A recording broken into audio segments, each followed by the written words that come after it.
Hey, Slater Crusaders. America's the greatest country in the world. Thanks for being here. Today's special is called Exposed, the Biden Cabinet. So today we're not going to talk so much about Joe Biden himself, but the people that he's surrounding himself with, which in many ways can be even more important. So we'll start with the Californification of the Democratic Party in D.C., starting with Kamala, of course, but she's not the only California Democrat who is going to ruin the country like they've ruined my state.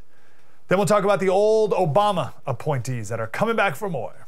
And then we'll talk about the economic advisors and their worldview that Biden is surrounding himself with, that they're imposing this worldview on us.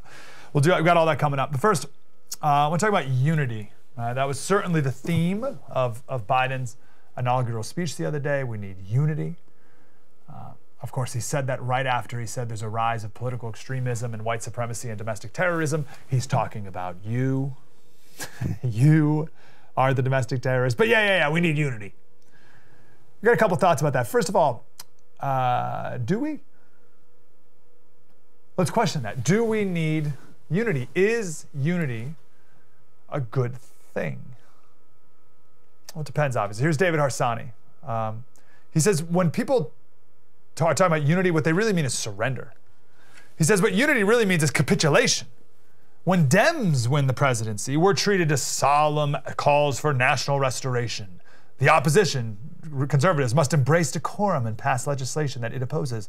When Republicans win elections, grown women put on knitted hats depicting their reproductive organs and stomp around D.C. protesting, all to media adulation. When Biden's team, and it's coming here, crushes all of the gains that the pro-life movement has made, like they crushed the skull of a baby in a late-term abortion. Not allowed to say anything about it. Can't say anything about it. Unity, remember? I don't know. Maybe disunity on that is a good thing. So let's make it more broad. Policy. Disunity on policy is a good thing. What we need is unity of principle. But the left won't let us have that either, because our founding fathers were racist. Everything they wrote was racist. Every institution they made was racist. We're still racist. Everything's racist all the time. Let me make this point more clear. The left wants unity of policy, no matter how extreme it is. And if you disagree, shut up. And they want a complete destruction of the things that we should unify around. America's first principles. But you can't, because those are racist and have to be destroyed and torn down. See the problem? Since this special is about Biden's cabinet and the people that he's putting around him, his assistant attorney general for the Department of Justice's Civil Rights Division, whatever, Kristen Clark, she wrote this letter at the Harvard, on the Harvard Crimson when she was a student back there in 1994. This is something. Please use the following theories and observations to assist you in your search for truth regarding the genetic differences between blacks and whites. Ruh-roh. Black infants sit, stand, crawl, and walk sooner than whites. Carol Barnes notes that human mental processes are controlled by melanin, the same chemical which gives blacks their superior physical and mental abilities. What? Melanin endows blacks with greater mental, physical, and spiritual abilities, something which cannot be measured based on Eurocentric standards. Can you feel the unity? That is racist. All right, so let's talk about what could have been done in an act of unity on Wednesday. And let me make this point first. It's not like Biden doesn't know how to do this, what I'm going to say here. There's no way if Biden was watching now, he'd be like, Slater made such a good point. I should have done that. He knows. He just didn't because he doesn't want to.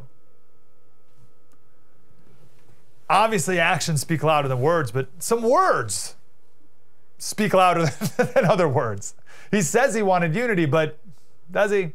Abraham Lincoln, 1865, his second inaugural address. It's beautiful. You should read it. It's very short. He took some shots at the South, obviously, right?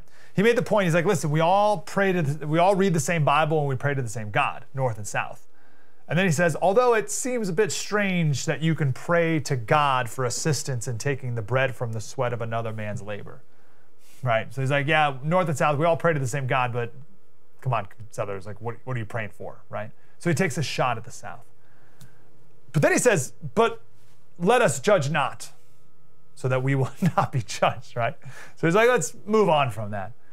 But then he goes and he lands some punches on the North. So he's hitting both sides. And he makes the point, he says, God could end this war right now.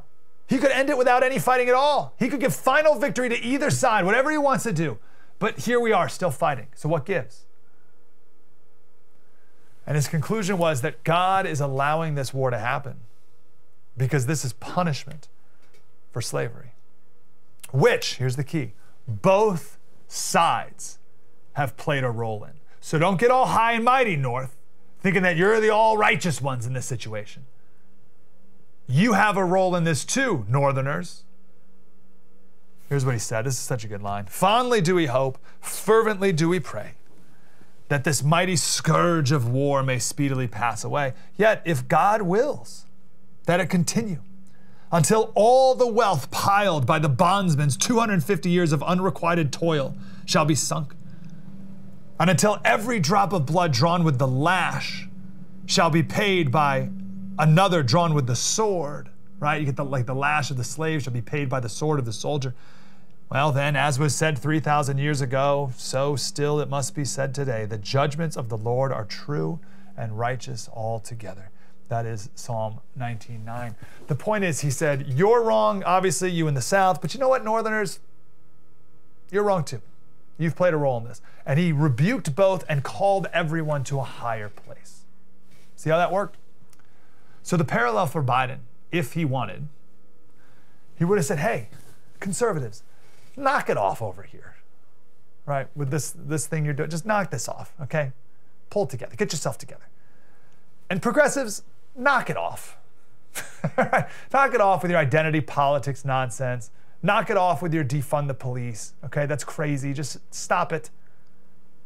Knock it off with your violence this last summer with Black Lives Matter, okay? You're not as innocent as you like to think you are with all of this. See? A little rebuking of both sides. And then he could have elevated us to a third place, a higher place. And we could have found some unity there. So you on the right, it's just like Abraham Lincoln. You on the north, on the south, you guys caused this thing. But you in the north, you're not innocent. Joe Biden, you on the right, knock it off. You on the left, knock it off. And let's instead come to these unifying principles, these first principles of America. Could have. But instead, you're a domestic terrorist. Now let's have some unity. Coming up next, we'll start off with one of my favorite guests, John Phillips from KABC. We'll talk about the Californification of, is that a word? Californification of the Democratic Party. Kamala is just the start of it. If you don't know Javier Becerra, you will now. Coming up next, exposed to the Biden cabinet. Mike Slater, spread the word.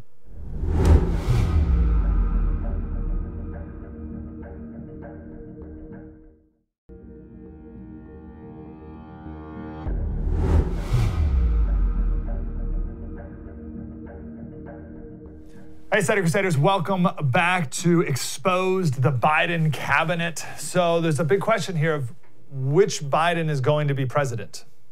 Is it going to be the establishment Biden?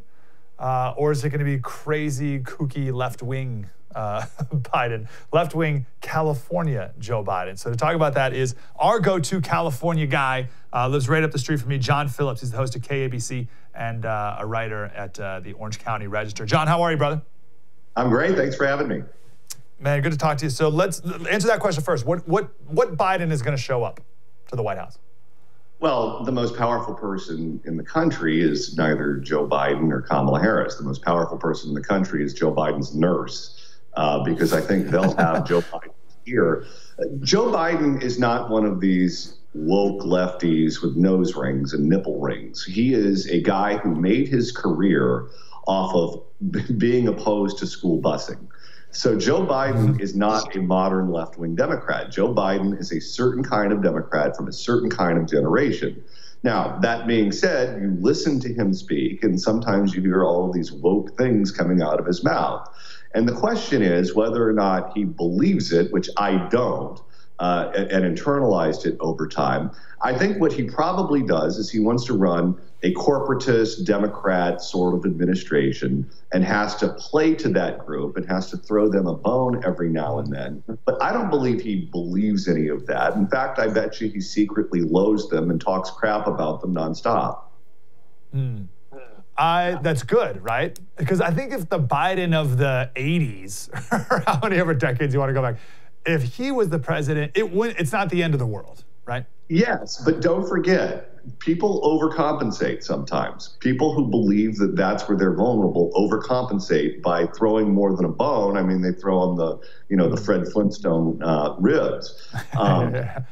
There's a strong possibility that he can do that. If you think about anyone who is hardcore in anything, it's usually the late in life converts. The only Catholics I know who don't eat meat on Friday are people who converted in their 40s or 50s, because they want to prove they're Catholic. And I think that, if Joe Biden is trying to prove to the world that he's woke enough, that could be a very dangerous thing, even if he doesn't really believe it. Yes, because if the woke people get to him, they're going to come out with the thing they want the most. And maybe and that's the thing he may give them. Interesting. So I thought that, the other day we got word that on his first day in office, he's going to cancel the Keystone Pipeline. I don't even know what the status is of the Keystone Pipeline right now. But that seems like a really pointless bone to throw. Or I don't want to say pointless, right? Because it's a big deal. But that seems like a bone. Is that a bone to the left? Well, I mean, it's kicking dirt in the face of all the blue-collar union types who voted for Trump. So he's certainly offering them zero olive branch in a Biden administration. And that was part of what they thought his appeal was. They thought, this is Joe Biden from Pennsylvania and Delaware who can appeal to those, hard hat, lunch pail types of people. And he's going to start out by antagonizing them. And the other thing he says he's going to do is amnesty. Okay, well, let's say he moves forward with the amnesty. To get the Lindsey Grahams of the world and the Ben Sasses of the world, he's going to have to offer even just the pump fake of we're including some kind of enforcement mechanism. Okay, well, even if you don't actually mean it, but you're putting that in the bill to win those votes, how are you going to keep Ilhan Omar? How are you going to keep AOC? How are you going to keep the Squad? How are you going to keep those people who think that the Border Patrol is akin to the SS or some sort of like Nazi organization? That's the tightrope he's going to have to walk on literally every subject. And you think he will lean more towards the AOCs? Well, he's gonna do whatever he has to do to get the votes. So I don't know who's going to dig in their heels the most. AOC is not someone who has a lot of respect for Nancy Pelosi. She doesn't have a lot of respect for Biden. She was an Elizabeth Warren supporter. She did not support Joe Biden in the primary. So I don't know how much sway he has over her and has over the people who are like-minded in the Congress. So it's going to be herding cats on literally everything because they have no margin of error. They have 50 votes plus Kamala in the Senate, and they have a margin of 10 in the House, and half of them have, half of them have corona. So it's going to be a dogfight on every single subject. Yeah, they got to get Manchin on board with pretty much everything. Okay, let's talk about California. Okay. How would you characterize the California Democrat versus maybe the Democratic Party at large, like the national perception of the Democratic Party versus your lifetime of being in a California Democrat state? Well, we are the ghost of Christmas future, so whatever happens here is going to happen in short order. Bernie Sanders won here. Joe Biden did not win here in the primary. This state used to be a state that elected moderate Republicans and moderate Democrats for a long time. I mean, don't forget, Dianne Feinstein's a U.S. Senator here. Gray Davis ran and won for governor on the platform of being a pro-death penalty, tough on crime Democrat. Jerry Brown always talked about how cheap he was and how, he wanted to trim the budget as much as possible. I don't think any of those people could be elected today. Today we elect people like Kamala Harris, And whenever, something opens up at the top of the ticket, it's not going to be a conservative Democrat who wins. It's going to be some left-wing lunatic. Well, let's start with Kamala. So we're talking about the Biden cabinet, right? So obviously Kamala's at the top. Why did he pick her? What do you think she is going to bring to the table with, of course, the very interesting nuance that we don't know how much longer Biden has left with us, or all of us, right? So what's her role here? Well, there's no love between the two of them. I mean, don't forget, at that first Democratic debate, she practically called him David Duke. And it's hard to walk that back when you go in that direction. And I have friends who are top advisors to Joe Biden, and he and his wife, more specifically, really took that personal, and they have not forgotten it. Kamala Harris was not supposed to be the VP nominee. The only reason she got it was because Minnesota blew up and Amy Klobuchar became toxic. So they had to quickly scramble at the last minute to try to fill the void that Amy Klobuchar left. And the person who Joe Biden owed the most to in the primary was Jim Clyburn in South Carolina, because he lost those first three primaries, went into South Carolina, and Jim Clyburn threw that machine behind Joe Biden and brought him back from the dead. So it went from my VP nominee has to be a woman to my VP nominee has to be a woman of color to my VP nominee has to be a black woman. And so it became a battle between Kamala Harris and Karen Bass, and Kamala Harris had a larger national profile. Now, that being said, she has zero loyalty to Joe Biden. If I'm Joe Biden and I'm sleeping in bed at night, right above the mast from my CPAC machine, I'm sleeping with one eye open, scared to death that she's underneath my bed with an ice pick. Because she doesn't want to be Julia Louis-Dreyfus. She wants to be Martin Sheen, and he knows that. Wow. Hold on. I'm still thinking about the trail you wove there about how she was picked. That's really interesting. When you say Minnesota blew up and therefore Klobuchar couldn't be the choice anymore, what do you mean by that? What happened in Minnesota? Oh, you mean like George Floyd? Yeah, the George Floyd situation, and she was the prosecutor, didn't prosecute the cop for prior misdeeds, and suddenly she became toxic. And I mean, I know people who work in the Biden or on the Biden campaign when that was around. She was the favorite. That was going to be the ticket, and that blew up. And they had to scramble at the last minute, and that's how Kamala got in. I don't know how, Scott Adams and others, they've been watching Kamala's Twitter feed and everything. And the way she tweets things and the pictures she tweets, like she'll be in the foreground and she'll talk about how it's almost like I'm the one, right? Like it's a wink and a nod about how it's coming soon. I don't want to ask you to put any bet on how quickly you think it's going to come, but how badly does she want to be president? Oh, she's going to hate being vice president, because she's effectively going to be a glorified senator, which she already was, because the Senate is split 50-50, so she's going to have to be the tie-breaking vote on everything. And outside of that, what constitutional duties does the vice president have? They have no power that the president doesn't delegate to them. So she's going to spend her free time traveling the globe, going to the funerals of third world dictators who are all the ones wearing sunglasses in the official portrait. That's not how she sees her role in the government. She sees that as a demotion from where she wanted to be. So she's going to be very anxious to move up in the world very quickly.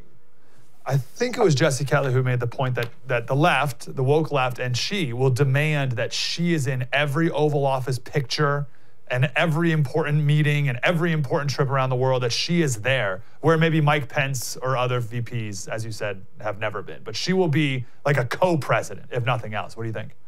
Well, I would watch the relationship between her and Jill Biden, because the Biden people understand that she's ambitious and they understand that she wants that job. And so I would expect them to keep her at an arm's length distance and to not allow situations like that to happen. And they'll use the excuse of, we need your vote in the Senate, so that's what you need to pay attention to. But they are very, very, very suspicious of her and her motives. How do you characterize her politics compared to Joe Biden's, if it happens to be that she becomes president? People characterize her as being this left-wing firebrand, and that is not who she was in California. She is an opportunist who wants power, and she will be whatever it is that she has to be to obtain that. When she ran for Attorney General of California against a Republican, Steve Cooley from Los Angeles, Steve Cooley was supposed to win. Had Meg Whitman not imploded at the top of the ticket, Steve Cooley would have been the Attorney General, and there would have been no Kamala Harris.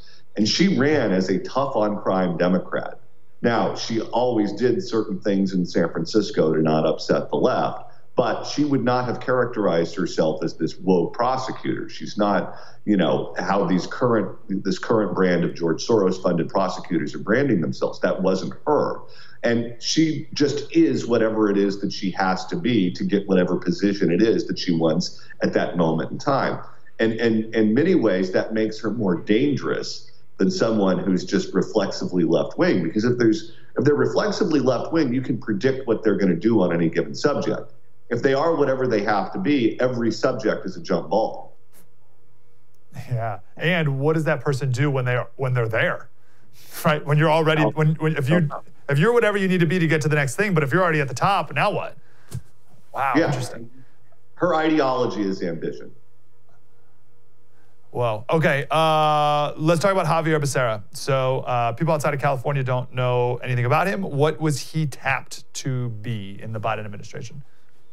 Okay, so he's Secretary of Health and Human Services, which means that man is touching a live wire, because everyone is going to blame him for the disaster that the vaccine distribution has been, and will continue to be. And in the blue states in particular, because they're so tied to this, you know, woke equity metric version of passing out the vaccine, they are not going to get that vaccine out in any reasonable amount of time, and everyone is going to blame him. So I think this is the last stop on the subway for him. He's a guy who always fancied himself as being a U.S. senator or a governor or something like that at some point in the future. This job is going to chew him up. He's another one who ambition drives what he does, which is why he couldn't turn down this job, even though he probably should have. And he's not particularly interested in the duties of the offices that he holds. He was appointed by Governor Jerry Brown to be the secretary, or the attorney general in California, rather. And when he was there, he was one of these guys who wanted to sue the Trump administration over literally everything. And that would generate headlines, and that would make him popular with the resistance. Well, he wasn't particularly interested in the duties of the job. So he's also this anti-gun guy. Well, one of the duties of the Attorney General of California's office is to go after people who aren't legally allowed to obtain guns. A judge has declared you to be insane. You have a warrant out or a restraining order out for domestic violence, or you're a convicted felon. There's something that prevents you from legally owning a gun. And it was his job to go get these guns. These are people who you know have problems. These are people you know who aren't legally allowed to own it. And he refused to do it. He refused to go out and get these guns. And his answer was, well, that's a lot of work, and I just don't have the manpower. You know, I'll get to it when I get to it, but come on, I'm not Superman. Yet he had plenty of time to sue the Trump administration 9,000 times. So you could see what his priorities were, and the duties of the job, the actual constitutional duties, were something that just didn't excite him, so he didn't do it. Wow. Does he have any insight into health and human services, whatever that means? Like, No, he was an assemblyman from Los Angeles, and then he became a congressman. He wanted to be mayor and got crushed. Jerry Brown came in like Santa Claus and appointed him to be attorney general. And by the way, he didn't even know he was on the short list to be attorney general.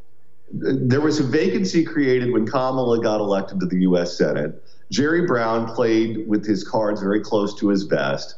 He didn't know he was being vetted. And then all of a sudden he gets a call and he thinks it's a telemarketer from the LA Times. And and he's the new attorney general. And suddenly he's a statewide constitutional office holder. And he used that platform to generate as many headlines as possible by being nasty to President Trump. Wow, amazing. All right, we got to go, John. Always awesome to talk to you. Thanks for your insight, brother. Thanks for having me. Watch John, listen to John on KABC, and then read him at the Orange County Register. Mike Slater, spread the word.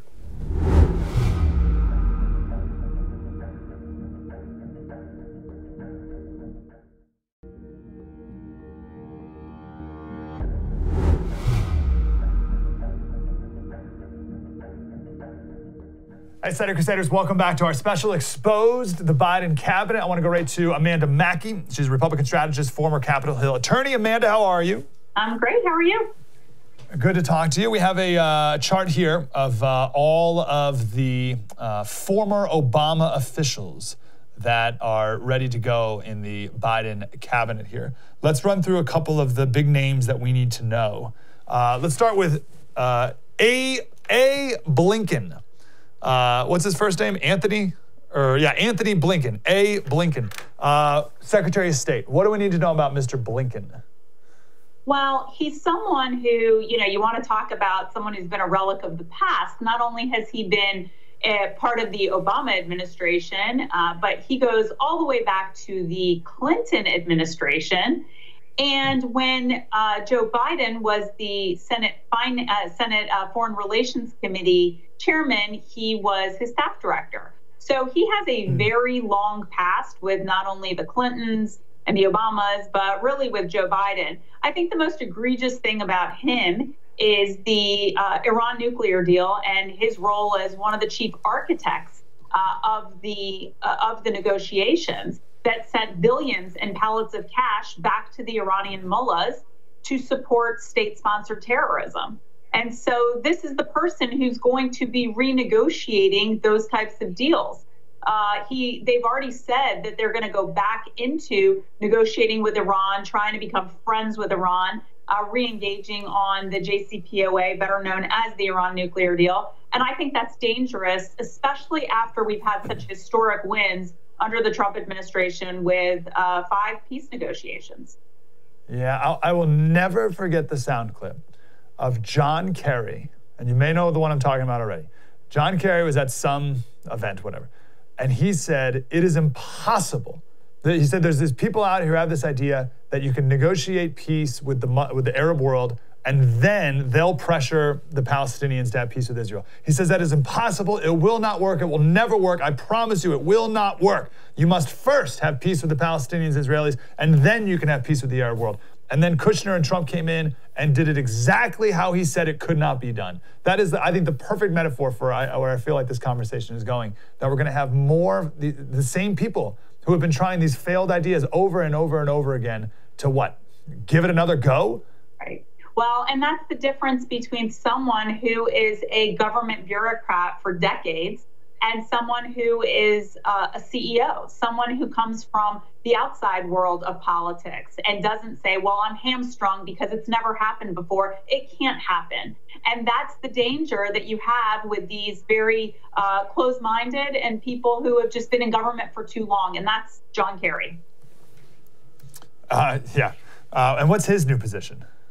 I think he's a climate czar. Obviously, they didn't want him to go through the process of having to get confirmed because I think he wouldn't have necessarily gotten there. But here's the thing with climate. I mean, look, right now we have the Keystone XL pipeline, which Joe Biden has said that he is going to revoke their permit.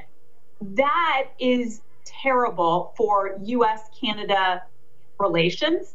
It's terrible for the workers on both sides, the oil engineers, the laborers, the people that just work hard on these on the pipeline. These are good paying jobs for people in the heartland of America, and they're taking those away. They're crushing the fossil fuel industry, just as Joe Biden said he would in that first debate with President Trump. Yeah, that's right. That's exactly. Let's go to Department of Homeland Security, Mayorkas. Who is this guy? Well, he is a former federal prosecutor. He has sat before the confirmation process. And he's someone that has, he's going to have to explain Joe Biden's immigration plan to provide 11 million illegals with citizenship, to stop the deportation process for at least 100 days. And I think it will be longer. We see the caravans of migrants coming to the border of, they've penetrated the border of Guatemala from Honduras. They're making their way up north.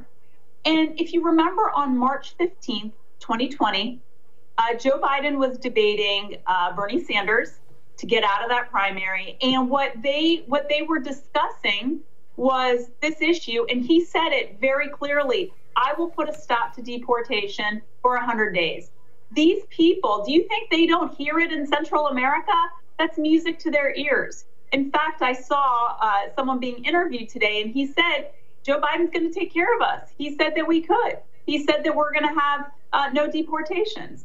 And so that's what, in essence, Mayorkas is going to have to sell. But I think what is most dangerous here that Senator Cotton has mentioned is that a government watchdog group found that Mayorkas was actually selling Chinese nationals green cards as a result of donor requests, wealthy donor requests.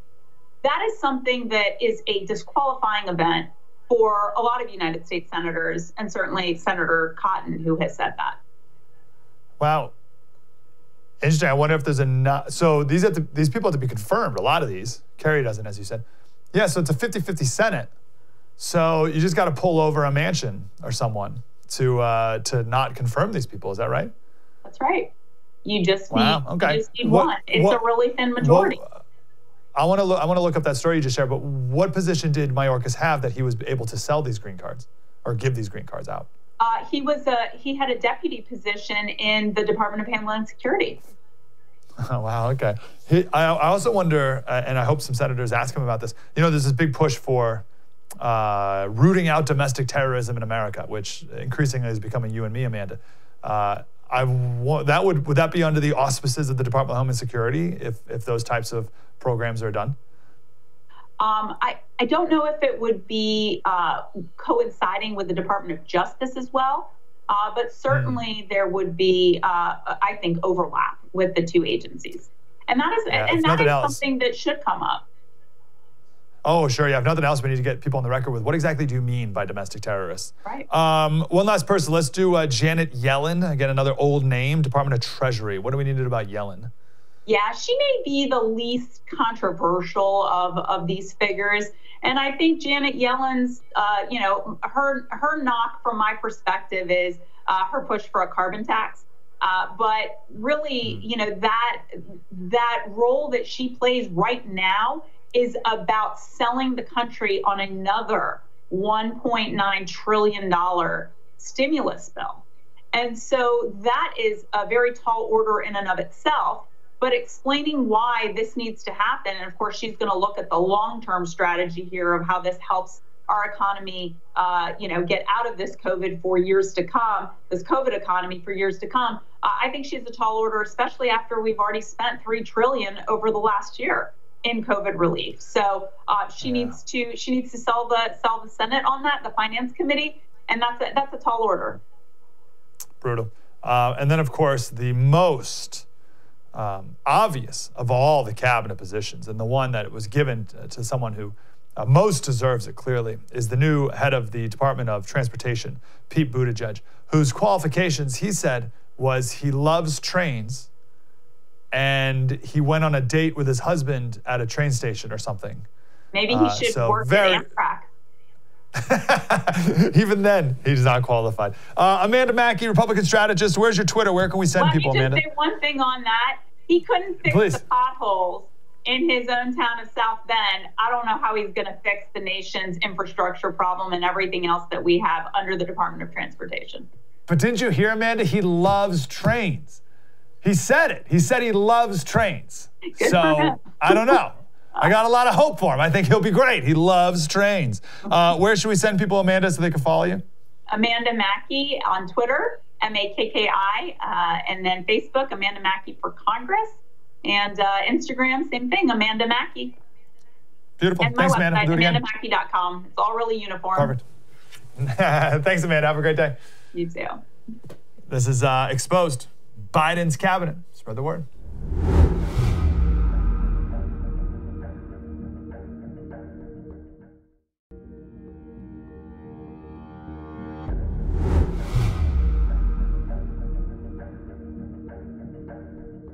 Hey, Slater Crusaders, welcome back to our special Exposed, the Biden cabinet. Our next guest is the author of the new book, You're Hired, Untold Successes and Failures of a Populist President, by Casey Mulligan. He's the former chief economist of the White House Council on Economic Advisors. Mr. Mulligan, how are you, sir? Very good. Good to talk to you.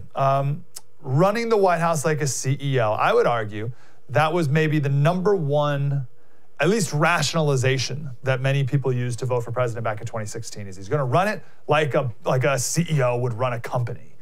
What's your assessment on the successes and failures of that strategy? Yes, he definitely did that. One thing which was a major success, he made a budget for his managers, particularly his regulatory managers. So all the cabinet heads who run agencies and they write the rules that the rest of America is supposed to follow.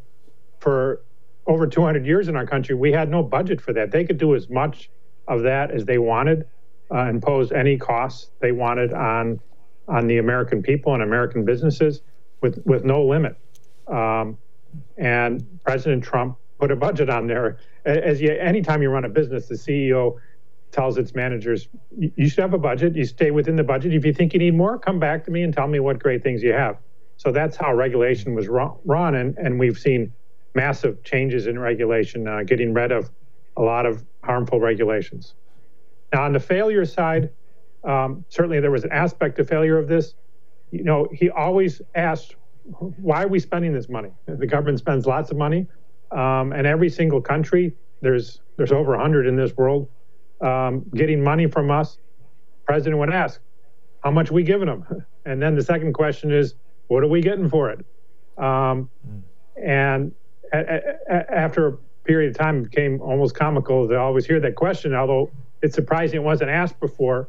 And roughly the 100th time he asked that regarded Ukraine, and that got him in some political problems with the impeachment last year.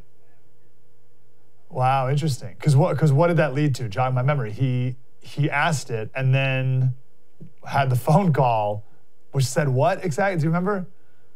I don't remember the details, but it was the call was released, and they talked about corruption in that country and whether the quid pro quo. That's right. That's right. Yeah, it was the famous quid pro quo. Right. Yeah, interesting. But your argument is it started with just the general basic question of why are we giving these countries so much money and what are we getting back in return? Now, did he ever really get a good answer for that, or no? At first he did not get good answers, and eventually the State Department figured out they'd better come out prepared. So I remember an African country, and finally the African country was maybe the 20th country in this situation, and they were coming to visit, and the same questions were asked, and finally the State Department came prepared and said, oh yeah, here they're making progress on AIDS. What are we getting for it? Well, they're help fighting AIDS. Then his third question was, how are they doing on that fight? Have they reduced AIDS in that country? And that country had. These are so basic, but what's your assessment on, is it possible to go to DC and run it like a business? Or is that just not even a thing that can even be done? Well, he did it. I think you need to do it as he didn't do it across the board. I mean, because there's a lot of special interests. I mean, there's a lot of interest, in giving money to some of these countries, for example. And people in Washington aren't too interested to be questioned. What are we getting for that money? So, you had to pick your battles, and he did. And maybe the next person could pick maybe fewer battles or a little bit better choice of battles, because they were fighting him, and they're still fighting him, even this week and this month. I'm just so discouraged because I feel like if Trump couldn't go in there and clean up some of that, I mean, who can really? Who's going to be able to tear down, I don't want to call it the special interest, but just the, if we know that if we were to start from scratch and rebuild our government, no one would make it look like this. It's just built and built up and built up and built up. And who can really, get it back in proper line if he couldn't? Let me give you a little optimism on that. You remember the BlackBerry? When the BlackBerry came out, that thing was awesome. You could do email on a phone, mobile. That was so cool. And, I couldn't imagine living life without my BlackBerry. But very soon after, another company called Apple looked at the BlackBerry and said, that was awesome, but we can make it even better. And so I think there's going to be some entrepreneurial politician who's going to, and maybe it's Trump himself, maybe it's Ivanka, they'll look at what Trump did in this term and say, you know what, that was awesome. We can do better. And you think, like, obviously that's true in the free market. I'm totally with you, but you think that can also be used in government land, or is it just a different beast? Well, there's a market for winning elections, and there's room for entrepreneurship. Trump was an entrepreneur there, putting together the coalition he did in 2016. And so I'm optimistic that there'll be political entrepreneurs coming up next. All right, hey, listen, I always appreciate optimism. I'll take it. So let's go back to Biden now. So how is Biden going to lead differently, you believe? Well, it'd be largely a return to Obama. And you've seen that in a number of his appointments. I think his leading in an economic area, which would be mine and is a major area of the government, his leading appointment by a large distance would be Treasury Secretary Janet Yellen, or she's up for confirmation. And that she was a Obama pick for the Federal Reserve chairman. So, and I'm really glad to have an economist in that position, even if it's a different party from mine. Also, she has ties with the financial markets, being from the Fed. A lot of the people she knows, a lot of people she'll want to appoint in the lower level positions, I think will be from Fed and Wall Street world, because that's where she was for a number of years. So I think you'll see an Obama flavor with a lot of the Wall Street connections continuing. So I want to talk about Yellen and the Fed, actually, but just worldview difference. So if Trump was a CEO, if he had a businessman worldview, what is Biden's worldview? Well, I mean, the bureaucracy, the ruling class gets to run things. So you don't tell the FDA, I know you normally do vaccines in a year and a half or two, but now you have to do it in 6 months. You're not going to tell them that. They're going to be the boss, and the President Biden will follow the science, but really means follow the bureaucrats. Let's talk about Yellen. What do I need to know about her? And why is she like the one? You know what I mean? Like, is she really that brilliant or that amazing that she was able to run the Fed and now be the Treasury Secretary? Or is there no new blood in here that is better? Or is she the best? Well, Trump's people are the best, so that goes without saying. But she's a real solid economist. I would disagree with her on many things, but she is well trained and has a lot of experience, certainly in the financial area. I don't think she has a lot of experience in the regulation areas outside of course, there is financial regulation, but there's a lot of regulation elsewhere. She doesn't have that experience, although even in those areas, she would be ahead of a lot of the other Biden appointments, which are really, Susan Rice. Susan Rice is very much an Obama person. She's going to be doing the Domestic Policy Council, which is largely a health economics position. And she's not versed in health and she's not versed in economics. But she is Obama loyal. What's the worst economic policy that Biden, you think, will institute or could institute? What he wants to do with energy, this is a tallest midget sort of question, but I'll say what he wants to do with energy, because really the double whammy together. First of all, he wants all the cars to be electric. And then we're all going to be plugging in our cars, right? But then he wants to shut off 70% of the ways that we get electricity. So he's going to massively increase the demand for electricity while eliminating most of the supply. That's a disaster. I hope Joe Manchin's against it, and that's enough. But given that we have a Democratic Congress, it's dangerously close to happening. Yeah, no, you're right. Again, it always goes back to Manchin. And it's funny, every single guest we've had on today has brought up the Keystone Pipeline or energy of some sort because of the trickle down that has on every single person and the industrial class and the working class and obviously every single person who drives a car. What has been the benefit of the Trump tax cuts these last 4 years? And are we going to see an increase in taxes out of a Biden administration? Well, he pledged to increase them on businesses, both small and large. I'm not sure we're going to get those. Even Obama's people said back when Obama was in office, our corporate tax rate was way above the rest of the world. And it was known that this can't go on. This is not a sustainable situation. Our tax rate needs to be in line with other countries. And the Obama people said, we should do that. This is an obvious thing to do. Until Trump said he would do it. Then it was an evil thing to do. But they understand deep down that we need to be in line with the other countries as we are now. And moving out of line with them is a bad and unsustainable path. So I'm not sure they're going to do that. What do you see the effects of all these stimulus packages being because of COVID? I mean, remember the bailouts back in 2008 were like, it was like under $1 trillion. And now we're just passing $2 trillion here, $2 trillion there, $3 trillion. That's crazy. What are the effects of that going to be? Well, they've won a marketing battle to get us call it stimulus because it's not stimulus. They just have literally a dozen different ways to subsidize unemployment, to subsidize poverty, to subsidize low incomes. And, maybe that's the humane thing to do, but there's a side effect of that. When you subsidize something, you get more of it. So we'll have more unemployment, more poverty, more low incomes. And that'll be a result of that.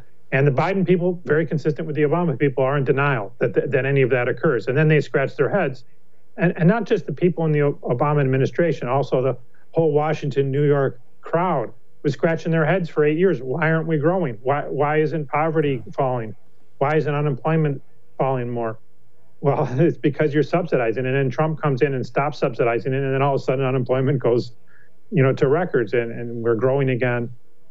It's not rocket science, but they have an incentive to deny the obvious here. Yeah. Casey Mulligan, the book's called You're Hired, Untold Successes and Failures of a Populist President. Thanks for your insight, Mr. Mulligan. Appreciate you. My pleasure, Mike. Have a great day. Well, we'll see. I think there's a couple themes here. First, 50-50 in the Senate. And Joe Manchin is every Republican's favorite Democrat. We need Joe Manchin to hold. We need the center to hold. I have no idea what Biden's going to do. It seems like he surrounded himself with a lot of the old retreads from Obama, so it looks like another 4 years of Obama. I do know that we are going to be here the entire time walking through it together. Mike Slater, true story. Spread the word.